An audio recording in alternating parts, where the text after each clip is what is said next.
Okay, hello everyone. Today I'm going to read the chapter titled Bandages. This is chapter number 22, so you will have to be all caught up in the Google Doc or Google Drive, and now this one will be on YouTube. So this one is titled Bandages, and I'm curious to find out what these bandages are. That kind of felt like a lie. I know what the bandages are because I've already recorded this chapter and been trying to upload it a lot, but this is an intense one, so I'm excited for you to get to hear it. I'm sorry it's taken so long. Bandages. We're going to stop here first, Henny whispers. At a park, says Eva. Shh, yes, at a park. Don't ask any more questions. Sit down on this bench. How nice it smells outside, Lisa whispers. So green. Don't be afraid. Henny takes something out of her bag.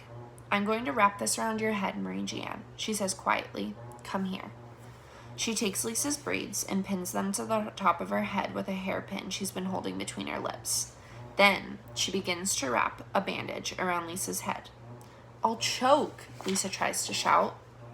You won't choke, says Henny. I have to do this. When Lisa's face is barely visible, Henny takes a small brown tube from her bag. She sprinkles some red liquid onto the bandage. Well, you're finished. It's your turn now, Marie-Louise, she says, sitting the tube on the bench. It looks like Lisa's had a terrible accident, Eva whispers. How scary. What are we supposed to say if we get stopped? Nothing at all. We won't be stopped. And if we are, I'll do the talking. You won't notice a thing. How can that be? Eva confronts Henny. Tell me what's going on. All these secrets are driving me crazy. Sweetheart, I can't. Do you think I enjoy keeping these secrets from you? Okay. Do you think I enjoy keeping all these secrets from you? I have to, for your safety and mine. Come, we must hurry. She looks at the watch that's hanging from her white apron. Quick, it's your turn. She takes a lump of putty and presses it on Eva's forehead. Ow! Eva puts her hand over her mouth. Henny holds the little tube and puts some red liquid on a wad of cotton. Then she applies the wad to Eva's forehead. Look in my mirror, Marie-Louise. What do you see? I see myself, and I have a big gash on my forehead. That's right. You've been seriously injured. Henny is smiling a little. Thank goodness. We'll sit here until an automobile comes by. That auto will give us a special signal. Now, let's be quiet. They remain on the bench, not moving a muscle. Henny is seated in the middle. The only sound is the wind blowing gently through the trees. There it is. I think I hear it. Henny jumps up and puts her hand behind her ear. Yes, that's it. I don't hear anything. I do. Listen carefully, Marie-Louise. In a few seconds, we'll get a signal, and they hear a loud noise. A siren? Is it an ambulance? Lisa whispers. Henny nods. Come on. They tiptoe to the park exit. Here's their transportation, Henny whispers. Quick, get in.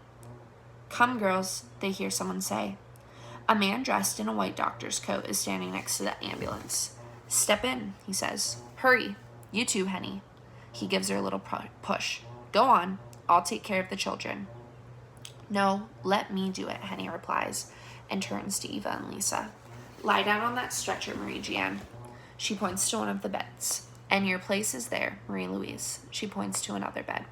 Where are we going? I have a stomach ache. Eva's doubled over in pain. Henny lays her hand on Eva's head. Go lie down, she says.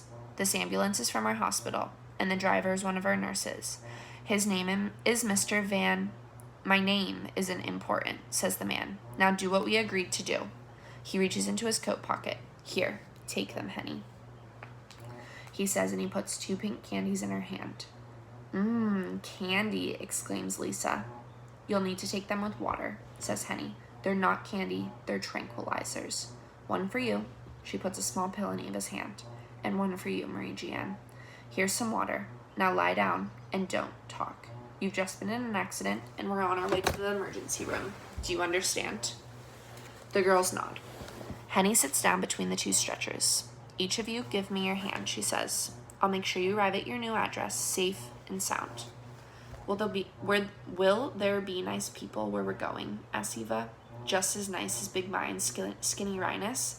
And do they have any children? He's a nice man, Henny replies. a nice man, and he has no children. That is to say, he does have children, but they're made of wood and paper. That's all I'm going to say. It's too dangerous to tell you more.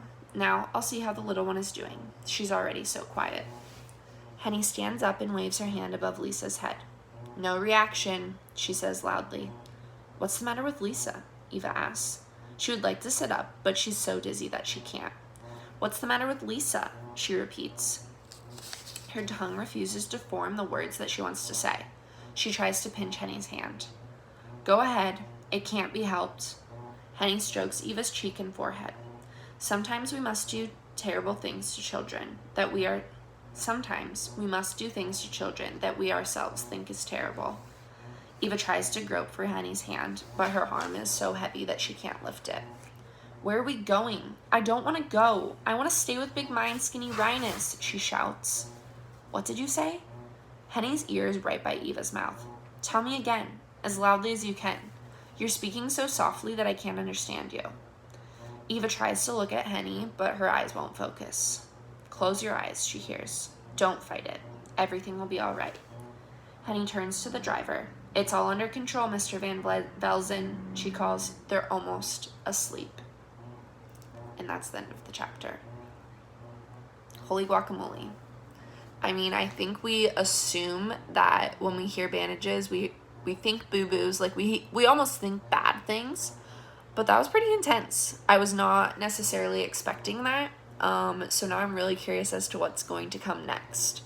And the next chapter is titled A Me Means Friend. So kind of think about maybe what kind of friend we're going to meet in the next chapter. Bye, guys.